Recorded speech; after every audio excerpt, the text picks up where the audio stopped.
Hello, everybody. We are live. If you're just joining us, I'm Miranda with WarGamerGirl. Thank you, everybody, so much for joining me this evening. Normally, Dan would be here, but he had to bail because. Hello, everybody. We are live. It would also help if I silenced my own video feed, wouldn't it?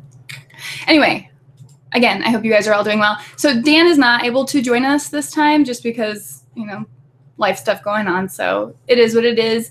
I was going to take this opportunity to actually go over the new theme forces with everybody, or anybody who's interested, in case you haven't seen them. And so we'll just get started. I've also been in a whirlwind of preparation. I drive out to Utah tomorrow to get ready for Valhalla starting Saturday, so I'm going to try and do some live streaming while there too, because the cabin is supposed to have somewhat upgraded Wi-Fi, so I'm going to try and give you guys like a visual tour and all that stuff.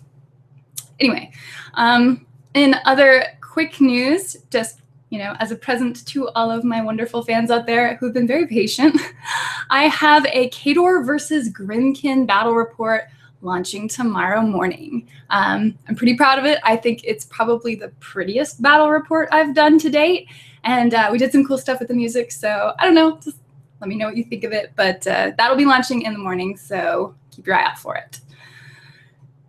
And all right, so let's just get started. So this weekend, there's a massive drop from Privateer of the theme forces for War Machine and Hordes. Theme Force Christmas, I think, is how a lot of people have said it. And so some factions fared better than others. I'm just gonna channel Dan here. Poor minions, poor minions. Woe is me, poor minions. I think I did that all right. Anyway, minions got like 1. So we're just gonna get started. I pulled the theme force list off of the Privateer Press website, which if you do that yourself, you can go to the privateerpress.com website under Organized Play, under, where is it? Game Rules and Errata. On that page is where it's at. Somebody in the chat previously had to show me how to do it because I didn't realize the theme forces were there. I always thought you had to go to War Room. And if you guys have any questions, feel free to ask during that. And then let me know what you guys think of the given theme force, which faction you were most looking forward to getting a bump or not, and who you think got overpowered. I already feel like there's one particular faction that's been overpowered, and that will be to the surprise of nobody whatsoever.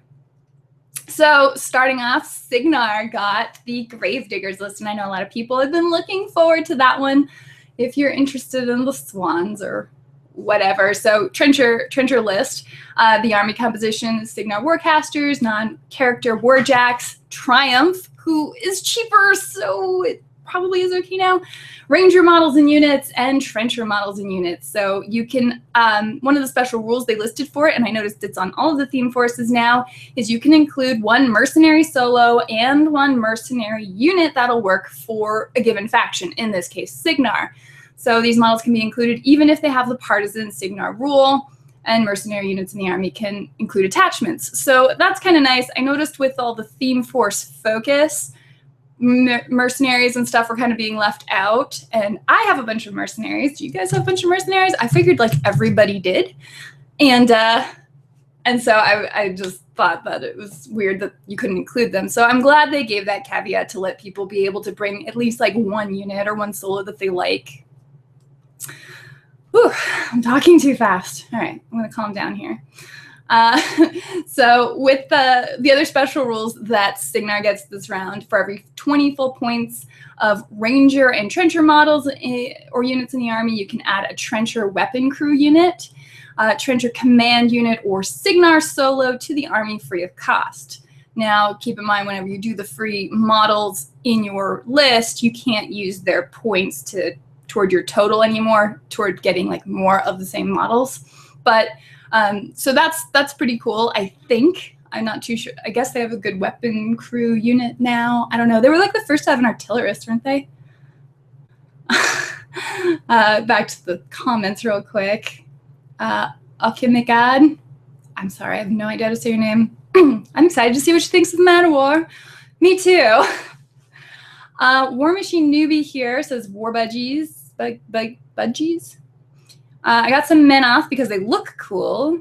Can someone summarize the significance of the theme drop briefly? So Privateer Press is pushing a lot of theme force focus now. The benefit to it is you generally get additional free points. So for every so many unit of a type of unit, you can bring free models. So that ends up giving you a point buff. And a lot of lists on like a 50-point average scale, because that's pretty much what I mostly play right now, you can get like 10 plus points of free models in it. So it really plays like a 60-point list. So that's the initial reason. The other one is you can get some specific benefits through the theme, like denying advanced deployment from your opponent or gaining like a wall template. So you get special perks for playing in theme. And so they're really trying to push more of that thematic stuff, and everybody's pretty much on board with it. So I hope that answered your question. I feel like I probably over-answered it. Pardon my weird hyperness. So, why is everybody saying Crix needs help? I hope you are all being sarcastic. Curious, the company of Iron Game is supposed to release this month, but there seems to be relatively little info on it. I think, oh my gosh, my name's blank. Ash from Guerrilla Gaming, I believe he got it. So, so he actually does have an unboxing and talks a bit about it. So you might check over at Guerrilla Gaming for insights on the company of Iron Game. I think it looks pretty cool, but I don't know much about it yet. All right, so Trencher, back to the Trencher list on the Gravediggers. Trencher warrior models in the army gain rise, which is super helpful in case you get knocked down because Trenchers are now tough. So good benefit there. And you get +1 to your starting roll, encouraging you to go first. Now, heavy metal's the other one, and I think that's a newer list for Signar too. So I'm just going to go over it real quick. The army composition is like everything. So Signar Warcasters, non-character Warjacks, plus Thunderhead. Mechanic models and units, Sword Knights models and units, Long Gunner infantry units, Precursor Knights, solos with the Battle Group Controller special rule, so your Journeyman, solos with the Partisan Signar special rule, and Archduke Elaine Runewood and Squires solos, along with Signar battle engines. So ton of stuff. They're pushing, I guess, all of the high armor, you know, hence the heavy metal theme, I suppose. So the army can include mercenaries. For every full 30 points of Signar Warjacks and Signar battle engines in the army, you can add 1 Signar command attachment or Signar solo to the army free of cost. Still not as good as the Crix one, I think, but that's probably pretty reasonable. Signar solos and mechanic units in the army gain reposition 3. So after they've activated. After an activation in which you didn't run or fail a charge, you can reposition another 3 inches, which can help with your positioning for either safety or getting more board control or whatever. And your deployment zone is extended 2 inches forward. So probably helpful with all of the heavy, heavy things on there. I guess you'd want to go second, so you can get like 12 inches up the board maybe. Sons of the Tempest, I believe, has always been there. Correct me if I'm wrong, but I'm going to skip it for now. Storm Division, I know, has always been there. For our new Menoth player, here are the Menoth theme forces. We've got the Creator's Might. Creator's Might includes Protectorate Warcasters, surprise, surprise, non-character Warjacks, the Avatar of Menoth, Vassal models and units, the Choir of Menoth units, Visgoth, Javaya, and Rovan and Honor Guard, the Covenant of Menoth, Hierophant solos, Initiate Tristan Durant, Rack solos, and Protectorate battle engines. So a lot of options there for mostly, I don't know, vassal stuff. Again, you get your mercenary option for every 25 points of Protectorate Warjacks and Protectorate battle engines in the army. You can add 3 rack solos or other small or medium-based Protectorate solo to the army free of cost. So yeah, most of the iconic Menoth models, maybe. So yeah, For the other option you get, or the other benefit you get, Protectorate solos and Choir of Menoth units in the army gain reposition. So that can actually be nice, especially for Choir, since it's, I think you can kind of easily get out of range of the Choir with your Warjacks, and so that can probably help that a bit. Plus, Protectorate solos, just as a blanket thing, is also pretty powerful. Wild Chevy, did you get anything from the Privateer Press mini crate? I got the miniature that came with the No Quarter Prime, which I'm going to be reading and probably talking about at Valhalla, because I've been dying to read it and I have not been able to yet. So there's going to do that. Are you guys going to do a playthrough of Company of Iron? Yes, once I get a hold of it, I will definitely be doing that, because I'm in love with the idea of playing without Warcasters.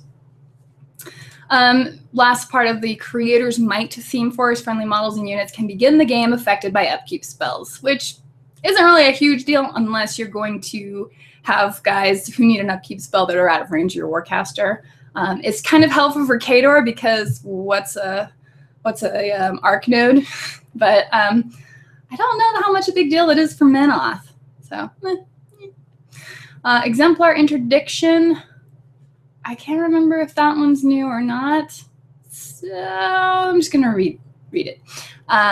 Protectorate Warcasters, non-character Warjacks, Exemplar models, Reclaimer models, Scrutator models, Vassal models, Choir of Menoth units, Visgoth, Jovia, Roven, and Honor Guard, and Rack solos. So a bunch of stuff, Exemplar, happy Exemplars. For every 20 points of Exemplar models, you can add a smaller medium-based solo. The weapons of the Protectorate Warjacks gain blessed. You know, I think this one, that's right, this one was actually in one of the no quarters, and then your deployment zone is extended 2 inches forward. So that was pretty crazy. Wild Chevy says, bring a sweater. Utah is in a cold spell. Now, I checked the weather, and it looks like where we're going to be staying is like a solid 60 degrees Fahrenheit the whole week. So I'm really hoping that it is not lying to me. The weather, so you never know, but whatever. Edward Coates says, everything I hear from the Manoth players is that they were bored until the theme forces came out, and that those have made all the difference. Well, that's actually interesting.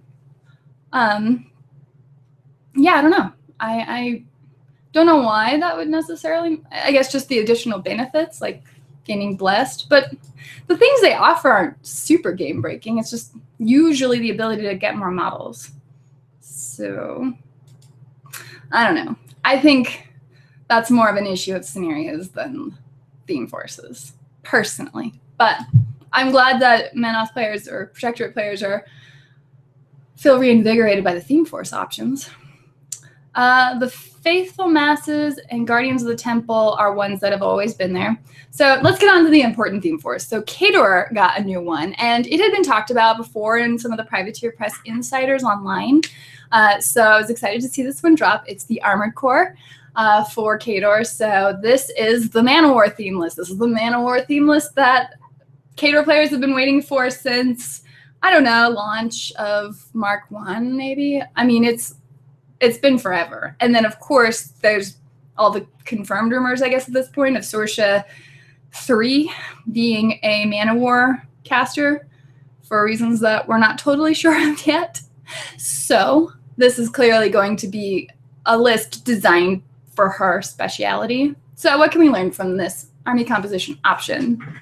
So we've got Khador Warcasters, which, let's just be honest, it's going to be Sorsha 3. Non-character Warjacks. Now, I believe with the army, with the theme forces, if your Warcaster has a bond, you can still bring your bonded Warjacks. So we should still be able to bring Beasto 9, because otherwise I would be so sad. Man-O-War models and units, battle mechanic units, and War Dog solos. Let's see here. This army can also include the mercenary solo. For every 20 points of Man-O-War models and units in the army, which isn't that hard to get up to, you can add 1 Khador Command Attachment Tanker solo. What's that? Or Man-O-War Kovnik solo to the army free of cost. So it's going to be a whole bunch of point spam for more Man-O-War.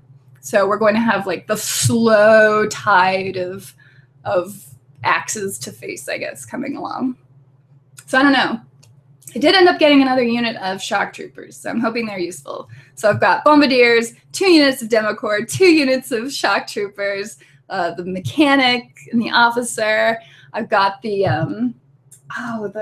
I think is he the battle mechanic solo. I've got like all of these heavy models that I've just been waiting for this list. So I don't even know if it's gonna play well, but I'm gonna play it. So there's that. Tankers are large-based man of war. What? A chariot? Oh. Large-based man of war. I don't know what you're talking about. I haven't heard that. Well, if that's the case, that'll be interesting. So when a model in this army is affected by the repair special rule, remove 1 additional damage point. So that's pretty cool. So you generally roll a d3 with the battle mechanics we have now. So if you roll a 3, you can actually heal 4. If you roll a 1, you're at least healing 2. So that's actually really nice. Man of War battle engines and tanker solos in the army gain advanced moves. So before the game starts, you can make a move action. So all potentially good things. The advanced move will help. Let me see here. Battle engines and tanker solos. So all the big guys can move early on. But it sounds like a huge attrition, maybe control list. I don't know how it's going to work with the current scenarios because some of them require you to spread out now. I don't know. We'll have to see. Yep, Edward, if you have a ton of previews in the 1 to 2 hour video on Privateer YouTube. Yeah.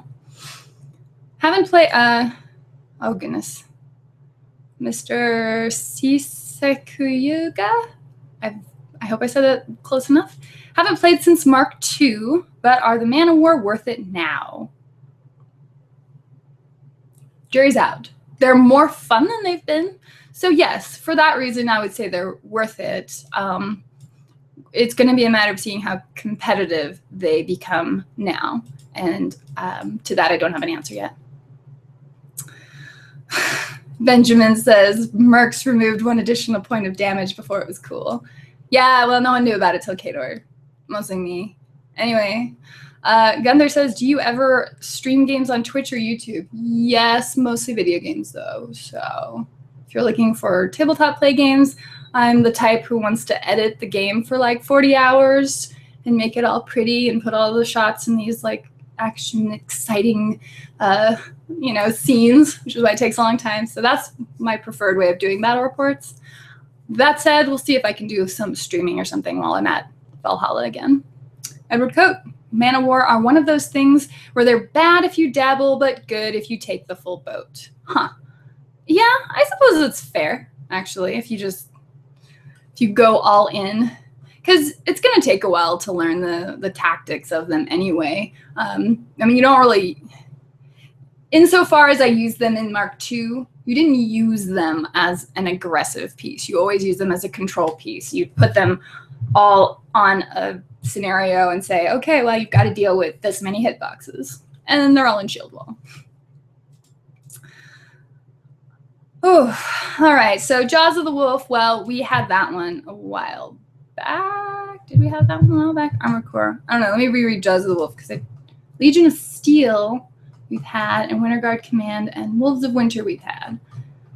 All right, let's go over Jaws of the Wolf.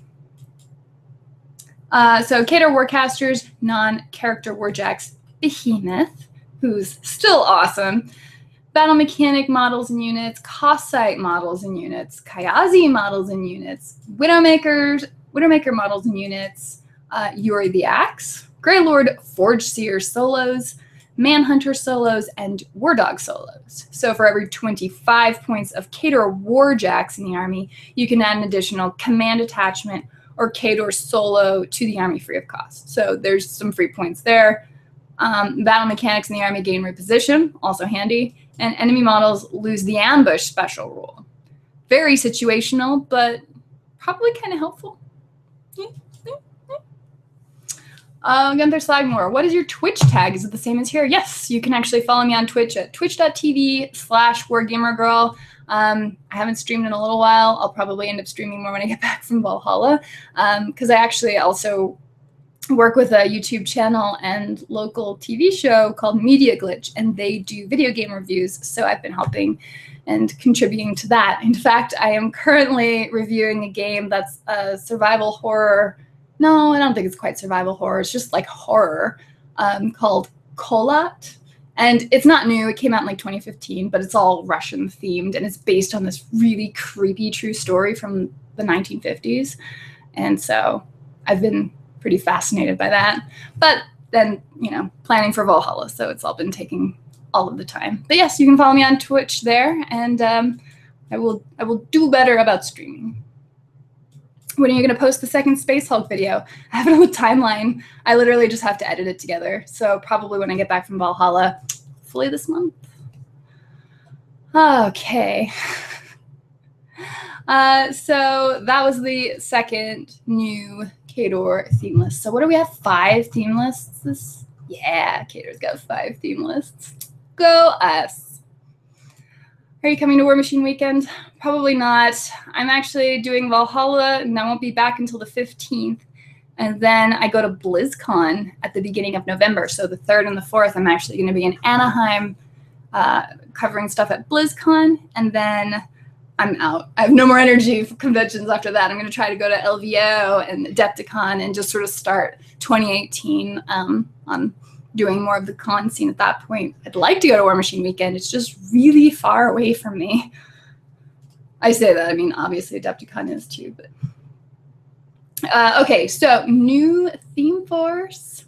This one's ridiculous. Yeah, so Black Industries for Crix, and I know people were saying that Crix need love, and again, I still think you were I was going to say psychotic. I meant sarcastic.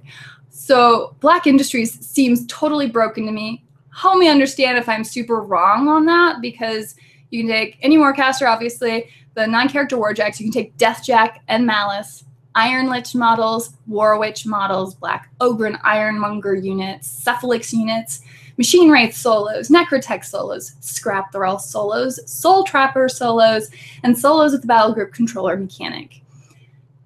And for every full 30 points of Warjacks in the army, and I know they're cheap, so you know you have to cram a bunch in there, but you can add a free additional Warjack of 7 points or less. That seems crazy to me. Heavy Warjacks in the army gain Carapace, so you get +4 armor against free strike damage rolls and ranged attack damage rolls. So now Crix Jacks go from what, armor 16 and 17 to armor 20 and 21 until they make it into melee with you. And they can still walk away if they're not ghostly and get additional armor against the free strike. It's bananas to me. I don't understand. So I saw that and I was like, okay, so they can take more Jacks and you have to deal with all of the Jacks.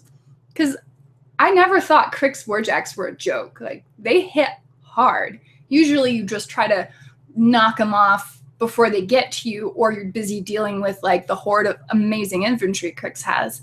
Now there's all this. Ah! So I just saw that. I had to stop. And so am I missing something? Is there something that makes that theme force not quite a bit better than most of the theme forces in this release? I'm going to take a moment and answer more questions in the chat. Warbudgies, speaking of Valhalla, are you doing any of the Dawnforge cast D&D stuff there? I did not sign up for any of it. Like 18 people signed up, and that's going to have Andrew pretty busy. So no, but I'll pop in and watch. Do you know if Dave and the rest of the Wargamer crew is going to be at Valhalla? Yeah, so Dave's going to be there, Quirk is going to be there, and Josh is going to be there. So they'll be arriving for the week, and we'll be, I don't know, there'll be shenanigans. Hopefully we'll be able to record something awesome again. Us Crix players are psychotic. Thank you. But we want love too. How is this a bad list? Benjamin Rodriguez. The new Irregulars theme is pretty cool. All right, I'll have to give that a shot. Ray Slaver. Adepticon's like 10 minutes from my house. I'm so jealous. It is 19-hour drive, I think, from Albuquerque, New Mexico to Chicago. That is a long drive. On the bright side, no free stalkers. Thank you, Edward. I appreciate that. But what jack casters besides Morty do we have to run all those jacks? Well, I mean, I guess Mertenebra is an obvious one, but I don't know how bad other ones are, because a lot of jacks work autonomously. I mean, Death Jack doesn't need anybody. Malice, I don't know enough about him, honestly. But a lot of the jacks, I mean, you just send them in to go do mean things. I don't know that you necessarily have. And with Power Up, do you really need a dedicated jack caster? I mean, Carapace is sort of making up for what a jack caster would probably give their battle group. So I think it kind of makes a lot more Crix casters jack casters more than needing that. Whew. Let's see. Quote, only on the heavies and only versus guns and free strikes. Carapace, you're right. It is heavies. So the armor 17 goes to 21 as a general rule. But there's 7-point heavies, aren't there? I don't know. I assume there are because Kador can get them. Andrew says, hey, WarGamerGirl, finally caught you live. Hello. What is your opinion on Mark III since the drop a year ago? And on PP's sudden policy changes, forcing internet price discounts, forum changes, and dropping PGs? Well, the dropping PGs was very annoying until I found out that Wizards of the Coast had to do something similar because of Magic the Gathering and the way it just sort of apparently exposed them to litigation. So it was sort of a begrudging, like, oh, okay, I guess, like, because other people are kind of terrible, you have to do this. But it still feels like a burn. I was never a press ganger, but I know it kind of deflated a lot of the press gangers locally as far as motivation, because it is a lot of work to run a tournament. And so I did feel bad for them. The internet price discounts, it's a mixed bag. It's just hard to say because I do understand the value of going to a brick and mortar store and having a game place to go to and having that social culture. I'm not a huge fan of telling other businesses how to run their business. So like I'm of divided mind on it basically, but I definitely understand the reason. And I do think I'm absolutely about supporting local game stores and making sure that you're going there, participating in the local scene as much as you can, or at least buying from them when you can. Forum changes. They just wiped the forums. I don't know how many people even use the forums right now. And I haven't been a part of the CID, so I don't know what to say much on that. Wild Chevy, Dave got a new building, right? Yeah, he did just recently get one. They're going to be doing some pretty cool stuff with that, I hear. And yeah, it's on the Facebook. Benjamin, I still wear my press ganger shirt. Oh, I'm sorry. Give you an internet hug. It's hard because you do kind of feel like it's almost like being laid off in a way because you've poured your heart and soul into building a community and then you can still do it, but it's like the acknowledgement for it in a way is gone. And so maybe in the future that's something they can bring back, but I don't know. It's just kind of unfortunate right now. So you definitely have my sympathy. All right, back to broken theme forces. Dark Host. Crix Dark Host. Now, it's not as broken as Black Industries because that still throws my brain out of whack. Whatever. Counterslam. Hey, still want someone to join in? Yes. They did give me a cool Ogren model, I guess. Yes, there's that. All right, Eric. Sure. Let me let you in. Let me figure out how to do that because I haven't done that from live. Oh, I kind of figured it out on live TV. Woo! Come join us whenever, Eric. So Eric with Counterslam is going to join us, and he can talk to me and maybe explain why Dark Industries is an okay theme force. Orcs or orcs or orcs? Well, it really depends on your mythos. I like Black Industries, Edward. I like Black Industries because it opens up something not quite like Crix has ever done. I always liked the Helljacks, but as far as I know, they never have really been competitive. Hey. Eric, hello. I cannot hear you. Oh, there you go. There you go, yeah. So, you're in the dark. Why? I know. What the heck? I don't know what the heck's going on. Hey, I might go grab a light real quick. Hang on a second. Just sign me with flashlights. I don't know. We'll just communicate via Morse code. Okay. I'm out, crew. Stay crazy, everyone. Hope to see you in Utah. Bye, War Budgies. See you Saturday. Take care. All right, let's get some light in here. Ta-da. Broken theme forces, huh? Is that where we're going right now? I've only found one so far. Armored Core, you know, we really could use a little more. I'm just saying, like more free mana war and like a speed boost to mana war. If like all mana war in the theme were like speed 6, you know, that would be fair. But instead, we have Dark Industries from Crix, and I don't understand. I've been playing against the Crix theme forces, and they are really strong still. Like I honestly thought that they would get nerfed down a little bit since everybody else has got kind of tweaked, and I was like, they didn't get touched. I was like, are you kidding me? They're like winning tournaments and getting all kinds of, you know, their benefits are just insane. Like getting free what's the rate cane pistol rate, the undead one, Hellslinger Phantom or whatever. Like that thing is so good. Oh my gosh. I don't know. I feel like I'm going to go to Valhalla and people are going to have Crix, and then I'm just going to feel like I got beat up, and it's going to be I'm just going to have to write a strong letter. We went to a 5-man team tournament over here in Toledo a couple weeks ago. It was like me, Mike, Tom, Brett, and Rich, and we ended up winning the tournament. Like there were 55 people, but the only lists that none of us beat were Crix lists. Anyone who played Crix lost. You know what's happening? All of the Crix players are on the CIDs, and they're saying, we need this, and nobody else is getting out there. It's like voting. You got to get out there, and you've got to say, no, Crix is doing just fine, because they're all in there going, no, leave us alone, it's all good. This is totally made up. I have not been on the CID forums at all. Well, I do think to some degree, I know with Legion players, they tend to express that they're unhappy with things. Like the Oracles of Annihilation got nerfed a little bit, where you basically get to take one less free solo, and which was kind of I wish they didn't change it, but we're good at saying that we're unhappy about something, but we're not good at like specifying how do we make that better, or what's a good alternative, what's, you know, and going through the proper channels to probably get those changes made. So. Fair point. Now, do you have a favorite one in here so far? I've only gotten down to Crix. There's like 55 pages on this PDF.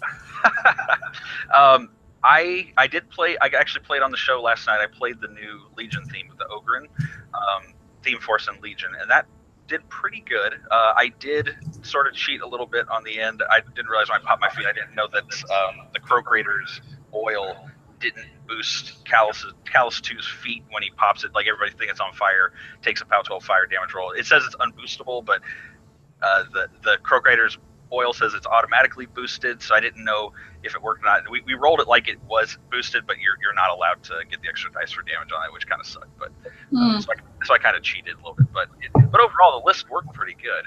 It was good having using my Ogren again, because I hadn't played them in a long time. So fair enough.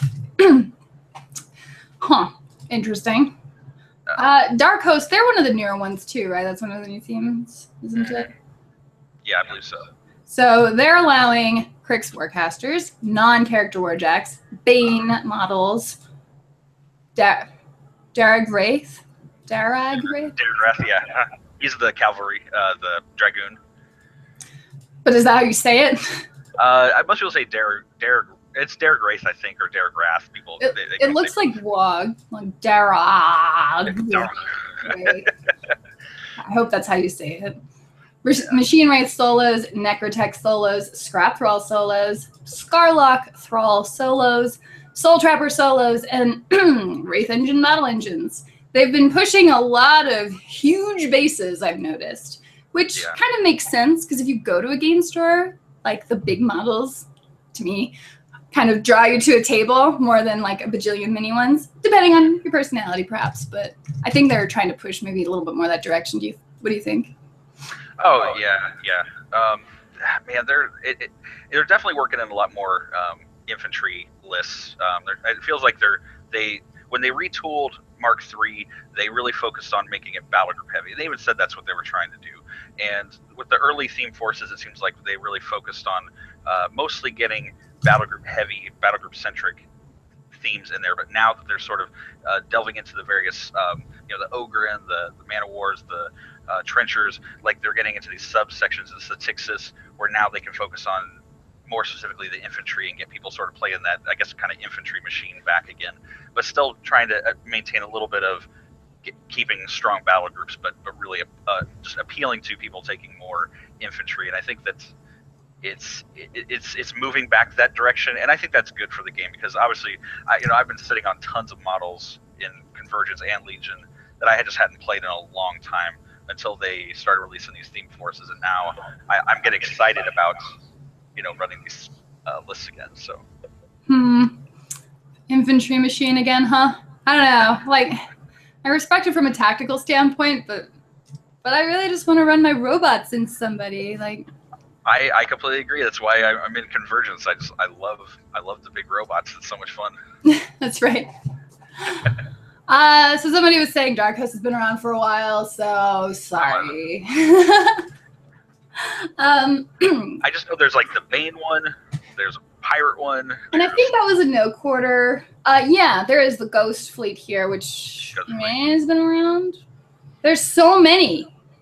There's like 1, 2, 3, 4, 5, 6 theme forces. It's more than Kador. It's obviously too many. Wow. Yeah, ridiculous. But the Ghost Fleet, has that one been around a while, audience? Tell me. Oh yeah. Oh yeah. Because there's like that's what we Crix. Getting beat in that tournament. There's Crix, Dark Evil, and then everybody's like pirates. Like, they're so separate, it seems. But I digress. Scourge of the Broken Coast. Has that one also been around?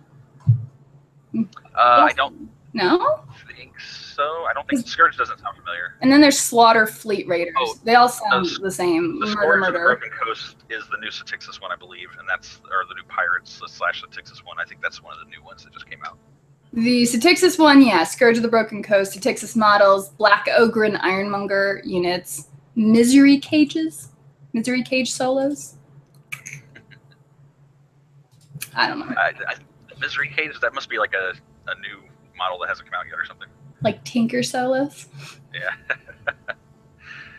Yeah, I mean, so I guess with the Statixis one, the Scourge of the Broken Coast, you're getting Statixis command attachments and solos for free for every 20 points of them. And then the Statixis models gain Pathfinder, which is probably helpful. I mean, they're like speed. They used to have Pathfinder innately, but then they took it away in Mark III. So. And I guess I wonder if it was always with the intention of putting stuff like that in theme forces. Probably. Yeah. And then once it takes this Blood Witch in the unit gains Ambush. So there's that. Or a Blood Witch unit, I should say, not just one. That would be silly. Yeah, the Blood Witches are really good. I know. They got a lot better. And they have stealth built in, which it seems like a lot of ambush units now have stealth. The only one that I can think of that doesn't are like the Bog Trogs, so. Wild Chevy says, we're running that big War Machine weekend wildcard tournament. I think that's out in Salt Lake City. Anything TOs need to look out for with these new theme forces? Thoughts on that one at all, Eric? Cheating. Just all the cheating. Yeah, if they're Crix players, they're probably cheating. So. That's right. I think they're following the rules, but really they're cheating.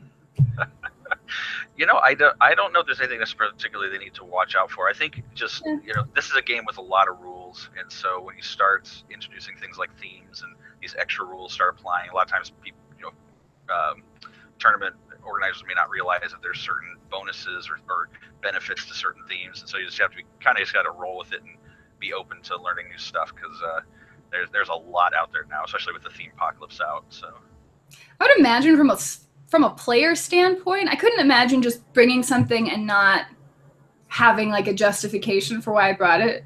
I mean, again, if you use War Room, it's easy because you're like, no, the computer told me it's fine because it's all like all the points are here and here's the benefits. And they're never wrong. Never. That's right. Computers are never wrong.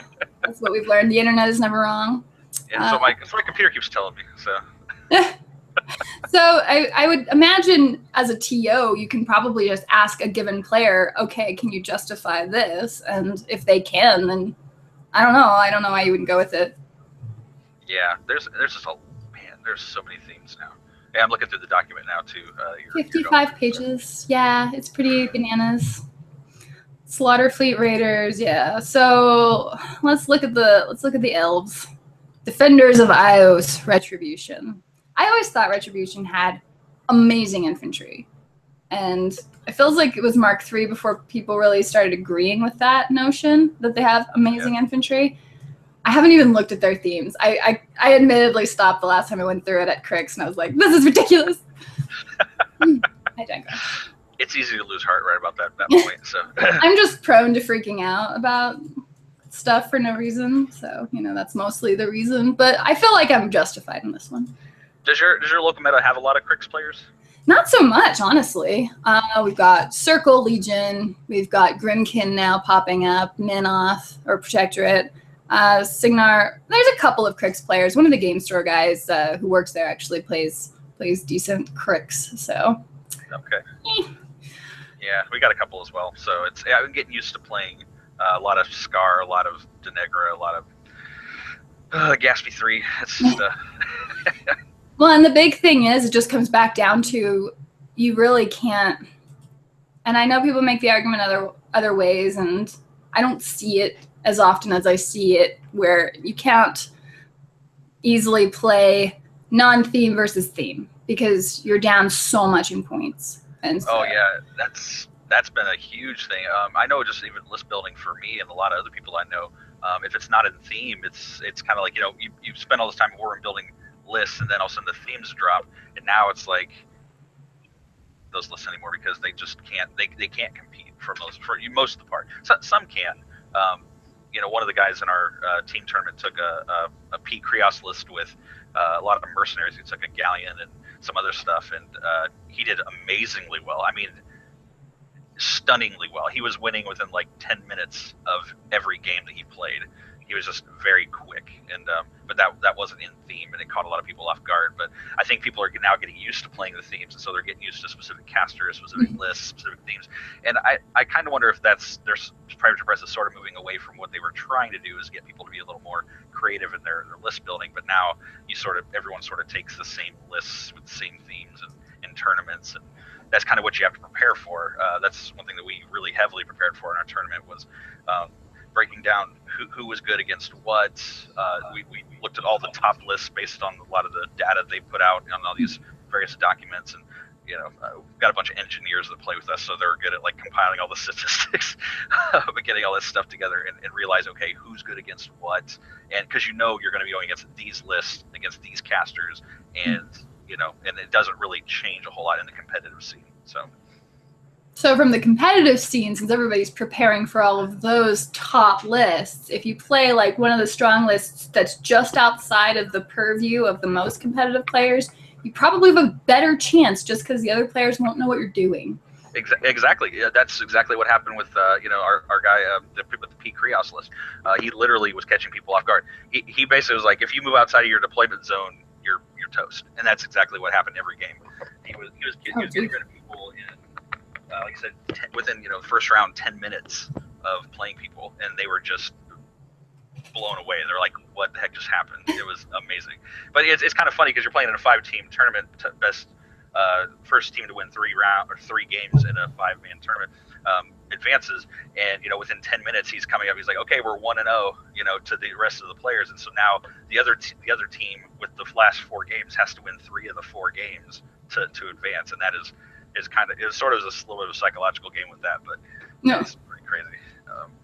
And that's kind of the beauty of it, I guess. Like, yeah. I don't know if that counts as balance, but it definitely keeps you on your toes because there's just so much to memorize, and that's one of the weird things I noticed with the theme forces, because models will get new abilities based on being in theme force, like the Gravediggers with the Trenchers getting Rise.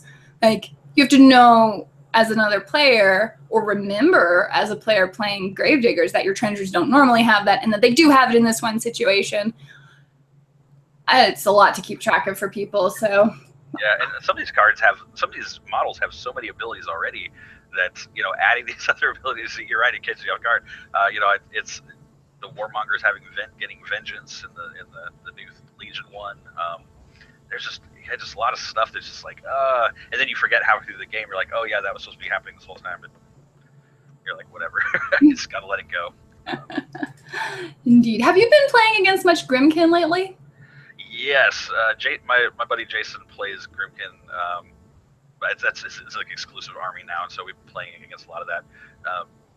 He plays a lot of the Dreamer and the Wanderer right now. He's played the Child a lot and the Heretic a lot, so he's kind of shelved those for the moment. He's playing some of the newer stuff. King of Nothing is another big one he's been playing, but the Wanderer is a pretty crazy caster.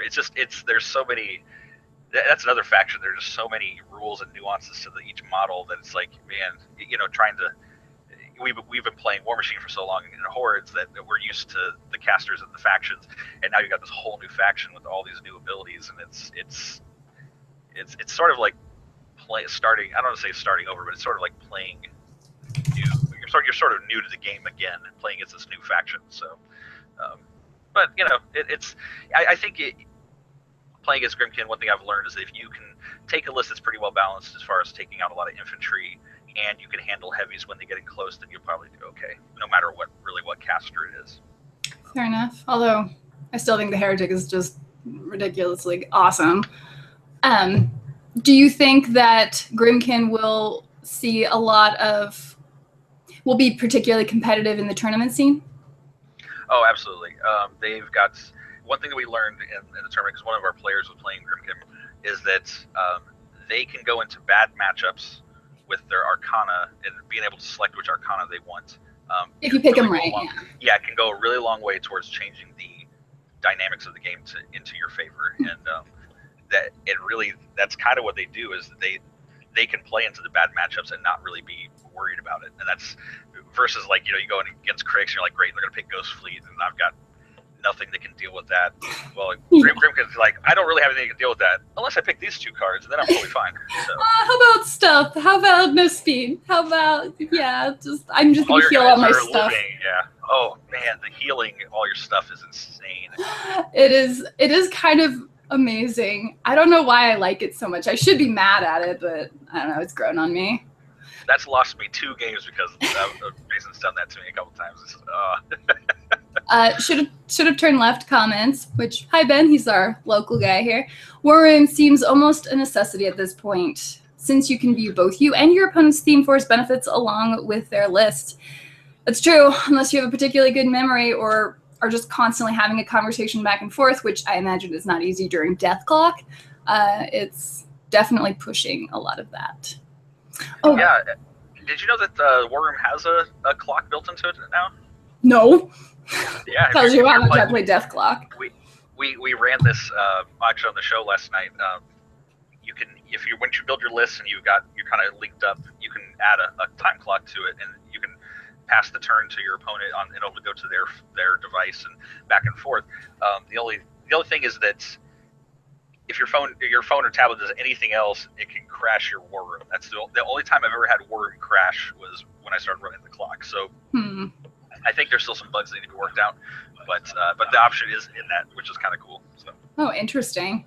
Yeah, I would say for the meantime, just like with early War Room, where they're like, well, if the device crashes and you lose your game data, then you forfeit the game. Like, that's not worth it. Just have a dedicated device for the timer. I mean, chess clocks aren't really that expensive either, so. Yeah, one thing I learned doing Counterslam was to have the cards ready to go in case War Room crashes, and to kind of sort of do both at the same time, or making sure you understand where things are damage marks. That way, when you're in the middle of a live game and people are watching, you're not like, well, I guess we got to start over. So, fair enough. Oh, poor Ben. Benjamin Rodriguez says, oh, don't get me started on Grimkin. That's all I've had the displeasure of fighting lately. Sorry. Did I mention my battle report tomorrow is Grimkin versus Khador? Oh, nice. It's going to be so awesome. And this game is so beautiful. Anyway. Which casters they're going to be? Huh? Do you know which casters they're going to be? Yeah, well, I mean, it's already done, but it's Zerkova versus the Heretic. So I'll give that much away. Nice. It's so pretty. We even developed our own music for the Grimkin, so hopefully nobody hates it. Or at least hopefully very few people actually hate it. I don't know. We'll see. So, someone asked, so is War Machine more of a skirmish game? Not anymore. I mean, technically, I think it was sold that way, maybe a long time ago. Yeah, I heard it was when it first released. It was released as a skirmish game. We were just talking about that last night. But yeah, obviously it's grown into something more because back then they didn't have as many models. Now there's just a lot more, obviously. But I think they're kind of trying to get back to the roots a little bit with the Company of Iron coming out and those, and then what are the smaller games, the Rumble games? Those are. Oh yeah, the Rumble. Have you played much in the way of Rumble? That's like the 30-inch mat or something, isn't it? Yeah, I played a lot of Rumble games. The Rumble games are so much fun. And when you go to tournaments or go to like events, cons, things like that, playing on Rumble mats, like Rumble tables, are actually just a good way to get like a lot of really quick games in. Because it's a lower, up to 35 points in the way that you sort of advance onto the table and then activate your turns. Like games can go so fast. And there are certain casters that are really just not fair in that format. Lilith 3 is stupid unfair because literally as soon as you advance on the table, you can pop her feet and shoot anything on the table. There's nothing that she can't hit. See, and that's why I'm more looking forward to Company of Iron and hoping those kind of are the fast, fun games because you don't get that wide range of discrepancy between warcasters. Yeah. Now, do you know anything about the solo you guys are getting as far as like abilities or anything for that they're releasing? Because I know the new solos they're coming out with are sort of supposed to be those commanders for these skirmish games, the Company of Iron games. Oh no, I have not looked. I haven't looked into the last Company of Iron stuff for probably the last like month. It's been kind of crazy. So if there has been new release stuff, I don't know about it, unfortunately. Okay. Yeah, I'm not sure if they told either. Because Kralix, the Legion one, is supposed to be out next week. And they haven't released anything on him yet. So that's the little succubus solo. He looks really cool with like two boots and a crossbow. So no, I'm looking forward to that. A lot of people in our store are looking forward to playing Company of Iron. So we may do a few Company of Iron games on Counter-Slam just to kind of show people how to play it. So. Gotcha.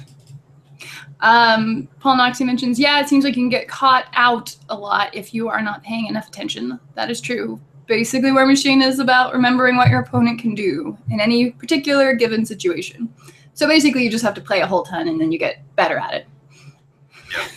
It's like learning to plot scattergraphs or chart the stars or something. It's not like the easiest in, but it is a rewarding one. Yeah.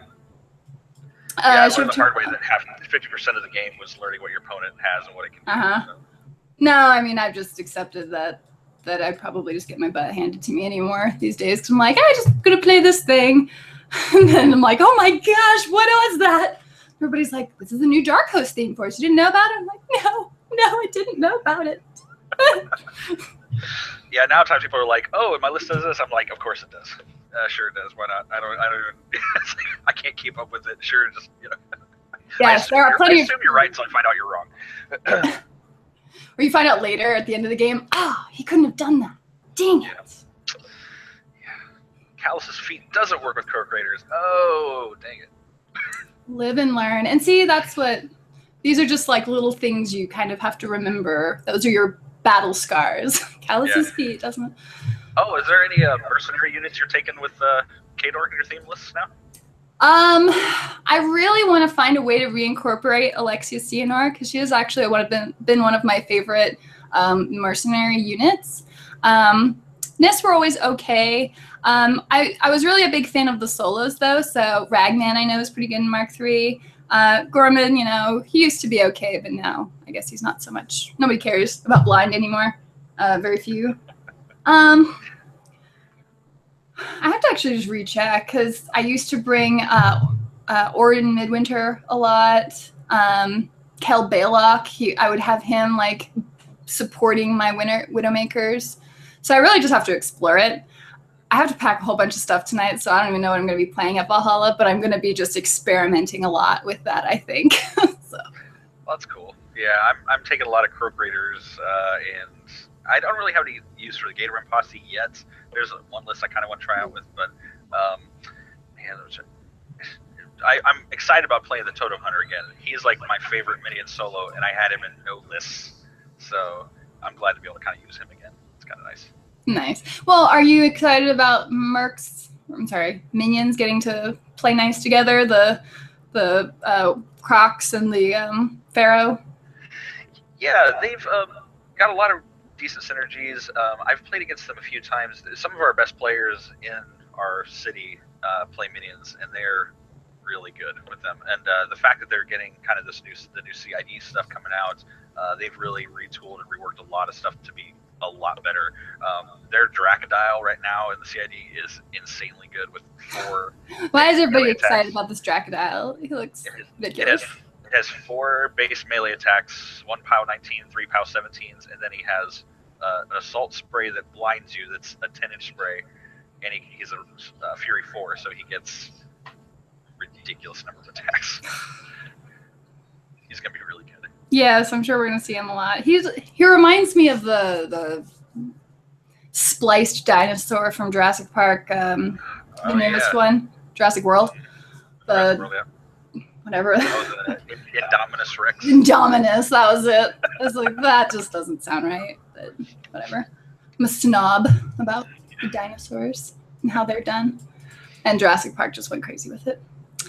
Anyway, I actually have to go ahead and wrap it up because I still have massive packing to do tonight.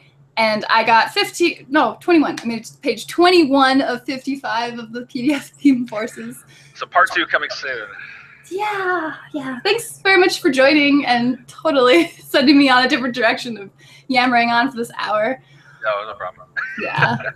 But I'm glad you're enjoying the new Theme Forces, and it does seem like a lot of people, as a general sentiment, are. So, and I guess it probably helps people whenever they're starting and trying to figure out a direction to build their list. Because one of the questions I always got from new players was, how do you build a list?